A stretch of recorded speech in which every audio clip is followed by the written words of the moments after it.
Yo, Salamation. This is a mic that I'm taking off. Well, it's already off, so apparently I don't need it. You know, I'm getting more and more frightened over the lack of videos left to watch of Alip's. He's such a treasure. But that's like all good things. All good things if we keep watching. It's like binge watching a TV show. It's like so great to binge watch it, but then all of a sudden you're out of episodes. Like Watchmen. Watchmen was fantastic, but then boom, it's over. Like, now what do we do? You see me do this? You know what this is? Sweat on my lip, because it's hot in here. Something awesome that's working out for me very well that I think other people can also do is what I've started doing is taking like one problem or one idea and going away from everyone and just going on a walk and being like, during this walk, I'm going to attack or research or think about this one problem, and it's been phenomenal for me because you get to like actually be outside. That's great. And you're walking, which walking might not seem like a big deal, but do you believe it that like walking 2 hours a day that's a lot. Most people don't walk 2 hours a day. Not the average person in an industrial society does not walk 2 hours a day. So you get that, but then also you're isolated from all your distractions and you can like focus on one single topic for even if it's 30 minutes. It's 30 minutes of uninterrupted thought outside of your natural environment, and I find it to just be a great way to reset your brain and your attitude towards the day, and find out something important about your specific topic or whatever. For example, today, this is going to seem super boring. Today, I played Superlocrian, the altered scale, for like 45 minutes straight, because it's like not a scale that I use a lot, but I should because it sounds really cool. And so I just did that with the guitar. Put on my guitar and just walked around in nature and in parking lots and just like tried playing it everywhere and getting used to it. So whatever. Dude, it's so hot in here. All right, I'm gonna sweat on y'all. It's okay, it won't make it through the camera. Let's do Leaving on a Jet Plane, John Denver. Now let's be honest. Leaving on a Jet Plane, John Denver is kind of low-key for me. Kind of low-key. But that's what I've loved so far about Alip. There's been a lot of songs Alip has covered that I'm like, these songs, I don't, you know. But his playing is always great. His version on a lot of these have been better than the original. To me. For me. So let's go. Let's do it.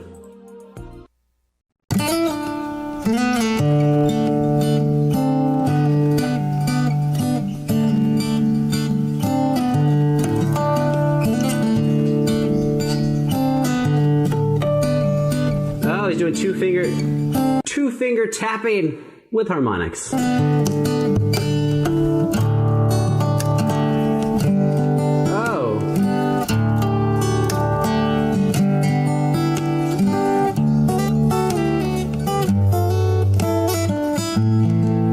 Yeah, this is better.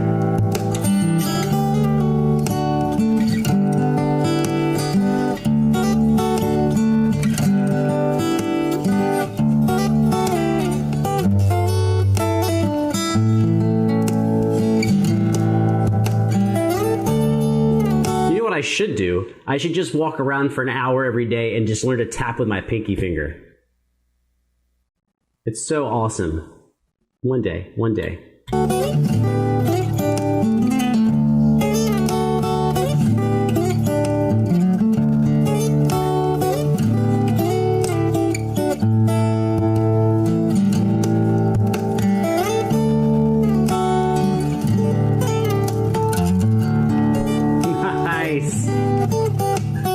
The nice was on that bass, that little bass line. Let's back up so you can see that.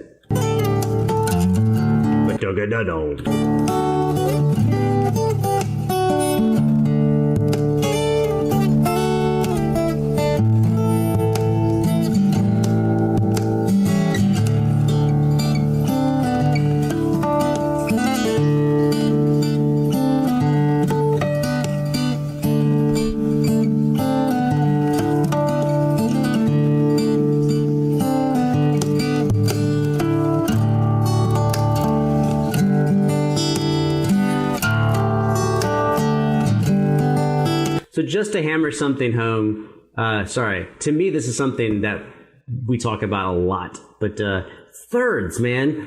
Work on your playing thirds. It doesn't matter if you're on any instrument where you can play 2 notes at a time, get your thirds good. That's like A to C or C to E or whatever. I mean, those are A to C is a minor third and C to E is a major third, but whatever. But get good at your major thirds and your minor thirds because they are like the primary and the easiest way to harmonize anything.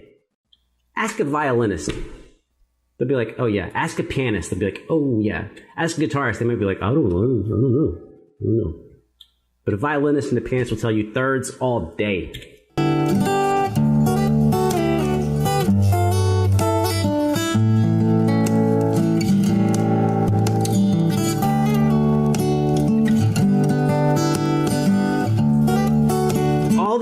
All the stuff he's doing on strings 1 and 2 is all like thirds.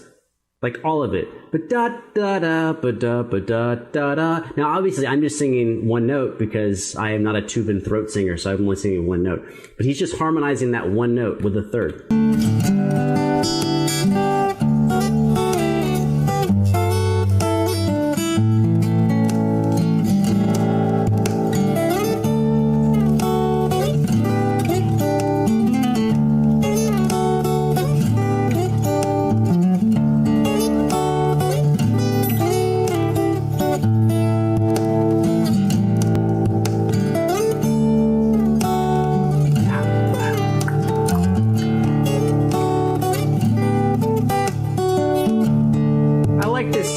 Much better than the original.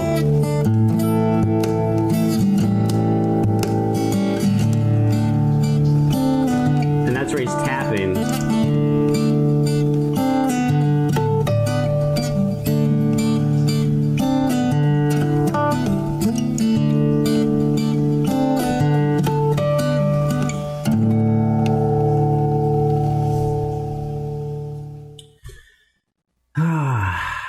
I just love watching great guitarists. And it's one of these funny things is that like I've been watching awesome guitarists for 25 years.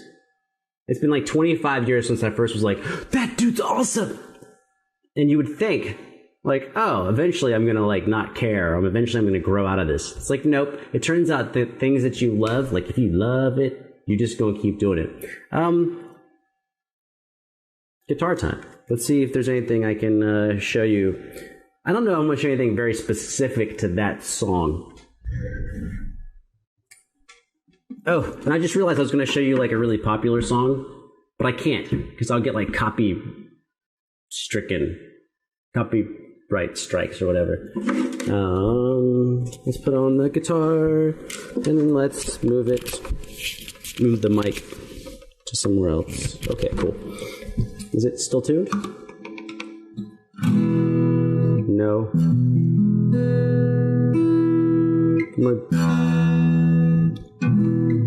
Okay. So if you don't know what thirds are, here's a simple thing. You can look up any scale and just take the first note, skip the next one, and take the next note. So take notes 1 and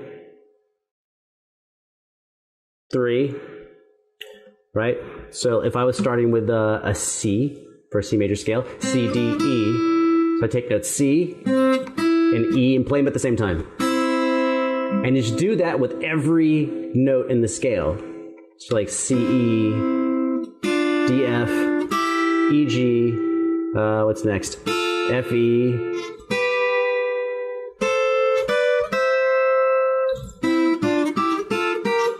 I got one wrong. And you can alternate them if you want. Those are thirds. And they make like everything sound nice.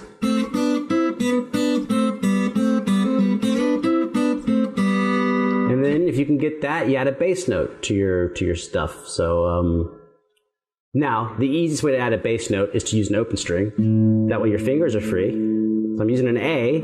So either I want to play thirds in the key of A major or thirds in the key of A minor.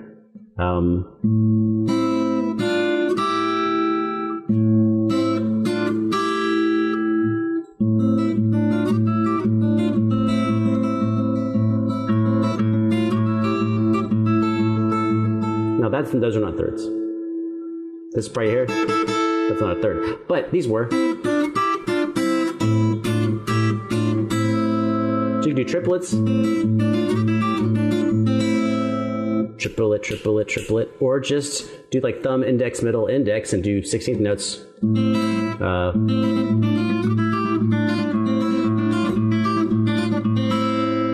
you could also do it in major, A major.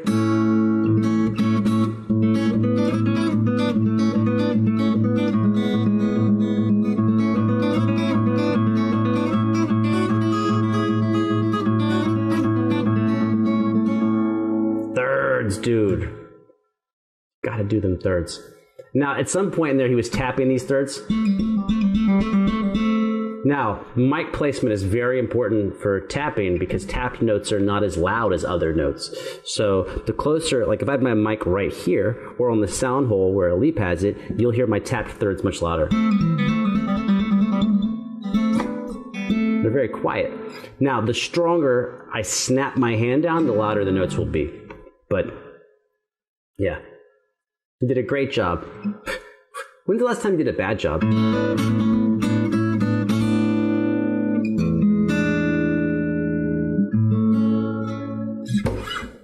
Guitar is like super awesome, but you already knew that. Thirds, man. For example, okay, in the beginning I was like, go take a walk. So put your guitar on and walk around for 30 minutes and just play thirds in one key. And you'll be amazed at how much progress you will make. Like it's a type of practice where I don't really tell. Usually, if I have students who are beginner or intermediate, I don't ever recommend it because it will make them like frightened. And they won't want to do it. They'll get scared. So, but for advanced players or people that are like my friends and we're just hanging out, it's like, because if I said spend 30 minutes on thirds, then they're imagining themselves at home and they pull out their guitar and they're only going to practice for 30 minutes. And so for 30 minutes, they play thirds only and it's very boring and they're let down and they don't get to play anything cool. But if I was like, no, go take a walk and think about thirds, visualize thirds, take your guitar with you and play thirds. And then when you come home, don't worry about thirds.